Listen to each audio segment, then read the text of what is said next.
chose, ce serait d'abord de féliciter l'architecte. Oui, l'architecte, elle est là.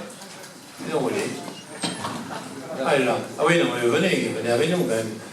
L'architecte d'avoir pu réaliser ces travaux dans les temps records.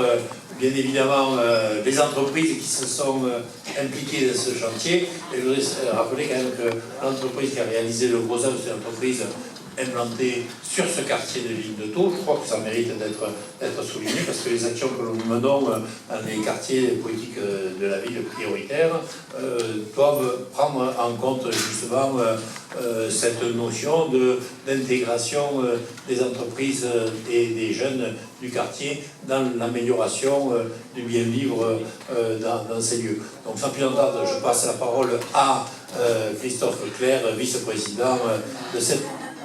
Qu'est-ce que j'ai dit? Ah non, mais il me fait rêver, l'autre, tellement il parle de lui toute la journée.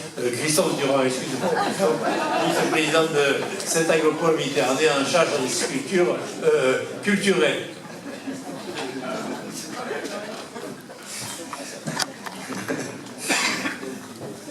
Monsieur le Président, Monsieur le maire de la ville de Sète, Messieurs les élus de la ville de Sète, Messieurs les représentants de l'État, Mesdames et Messieurs, cette agropole Méditerranée s'engage aux côtés de l'État et de la ville de Sète, ainsi que les partenaires institutionnels et non institutionnels, afin d'affirmer le service public, et en particulier la culture dans les quartiers politiques de la ville.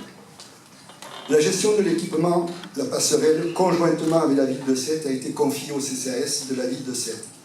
Afin de permettre au CCAS la mise en œuvre du projet passerelle, cette agropole Méditerranée a pris en charge le réaménagement et la mise à niveau des locaux, avec pour principe une ouverture sur le quartier et dissocier le fonctionnement de la salle de spectacle des salles d'activité. Le coût total des travaux s'élève environ à 180 000 €. Voici donc un établissement rénové, modernisé, ouvert sur le quartier, qui permet de répondre à la demande des habitants dans de multiples domaines.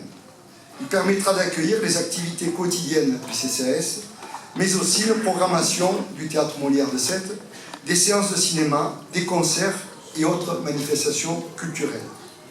Je vous souhaite de bons et beaux moments dans ce lieu. Merci.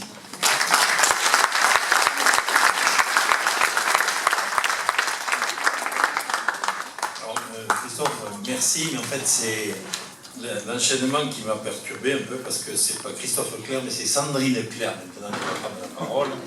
J'en profite pour remercier le président Aguilar d'être toujours à nos côtés et de nous accompagner dans toutes ces actions que nous menons sur l'ensemble de la ville de Sète.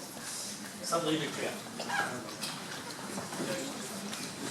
Bien, donc moi je vais parler au titre du CCAS, déjà pour remercier cette agropole et la ville de Sète de nous confier ce bel outil, parce qu'il a été rénové, c'est un bel outil, et moi ma grande satisfaction dans ce projet, c'est que c'est un projet collaboratif. Nous l'avons mené avec l'équipe de cette agropole Méditerranée, avec la scène nationale, avec le CCAS, avec la ville de Sète, et tout seul nous n'aurions rien pu faire.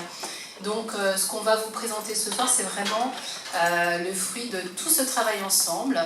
Et je vais en profiter pour vous présenter l'équipe passerelle qui vient de nous rejoindre, puisque ce sont eux qui seront présents dans nos murs et qui seront là sur ce site. Donc il y a Monsieur Alonso qui va être... qui va se présenter, donc qui sera sur l'accueil du public, la médiation publique et l'accueil des artistes. Il y a Monsieur Baglieri, qui est donc notre responsable technique pour toute la technicité de ce lieu. Et Monsieur Thompson, qui nous rejoint lundi, mais qui est venu quand même un peu en avant-première, et qui sera le coordinateur culturel de la passerelle.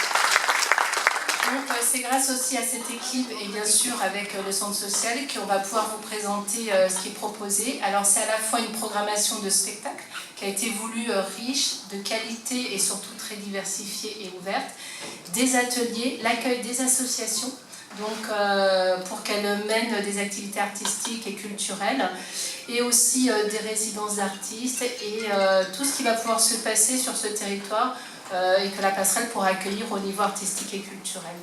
Donc voilà pour cette introduction